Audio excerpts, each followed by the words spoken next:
Yeah, it is.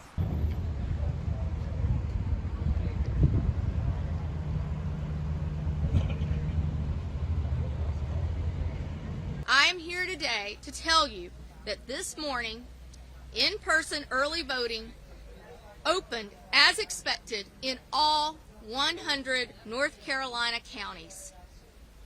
That includes 76 early voting sites in the 25 counties in the Helene disaster area, down only 4 from the 80 early voting sites originally planned. This is an incredible accomplishment.